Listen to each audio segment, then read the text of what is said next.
Oh, Hi. Amanda Jarrett. Nice to meet you, sir. Producer, producer Don Sutherland. Nice Hey, to meet Don, you. how are you? And good. Thanks so much for doing this. We My appreciate pleasure. it. How's that? How are we doing? Good. Wonderful, yes. We'll just use the sticker mic here. Senator, if you can talk a little bit about what your message is from Michigan, obviously the final push before our primary tomorrow. My message is that at a time when the middle class is struggling and we have massive levels of income and wealth inequality, where almost all new income and wealth is going to the top 1%, we need to create an economy that works for all of us and not just the people on top. And that's what I am focused on. And the other major issue is I worry about the future of our democracy when billionaires are now able to spend unlimited sums of money through super PACs to buy elections. I'm very proud that I don't have a super PAC. We have received 5 million individual contributions averaging $27 a piece. And I think that is a good way to raise money rather than going to Wall Street or the drug companies or the billionaire class. So I think the message is that together we got to stand together. We got to create an economy that works for our kids, for our seniors, for all of us, not just the people on top. And I want to talk about the debate last night in Flint. Obviously the auto bailout came up and Wall Street. Can you talk about your reaction to some of the things brought up by the Secretary? Well, I was kind of surprised because they were not true. The one vote that took place in the Senate for the bailout of the auto industry, I voted for. What I did not vote for was a bailout of Wall Street. She voted for that. But it is absolutely untrue to say that I voted against helping the automobile industry and the workers of Detroit. Just not true.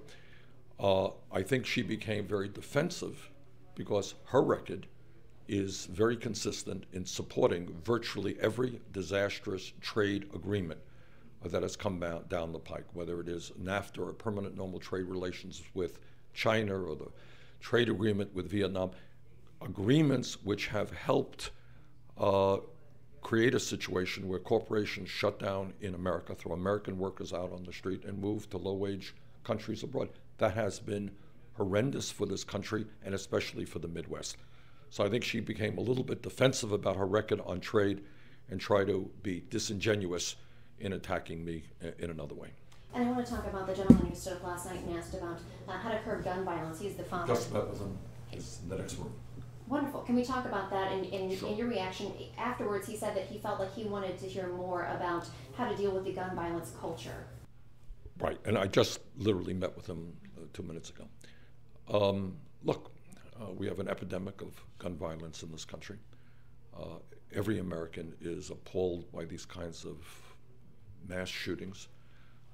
And we have got to do everything that we can to stop them. And I think there is a broad consensus in this country that we need to strengthen and better enforce the instant background check. The bottom line is that we've got to do everything we possibly can to make sure that people who should not have guns, people with a criminal background, people with mental instability, do not get those guns. And that means, among other things, dealing with the so-called gun show loopholes where people can avoid the instant background check, dealing with the so-called straw man situation where people can legally buy guns and then sell them to criminals. In my own view, we should not be selling assault weapons, military-style assault weapons in this country. So we've got a long way to go to bring together the American people. But I think there is a broad consensus on the part of gun owners and non-gun owners together. Bottom line is people who have criminal backgrounds, people are dealing with mental issues, should not be buying guns. How would you categorize your meeting with Mr. Koff this morning? Well, these are difficult meetings, and he's a very, very nice gentleman, and I think, thank God, his daughter appears to be doing better, and we all hope and pray that she has a full recovery. But the tragedy in Kalamazoo is a tragedy we have seen time and time and time again. We cannot become numb to these horrific acts. And we've got to do everything that we can to prevent them. And last question for you. You spent some time in Flint, obviously, really championing a lot about the water crisis. What would you like to see happen next? If the local government does not have the resources to replace the pipes and provide the health care that the children and the adults of Flint need, if the state government, for whatever reason, chooses not to do what has to be done, I think you have a public health crisis, and I think the federal government is going to have to move in quickly.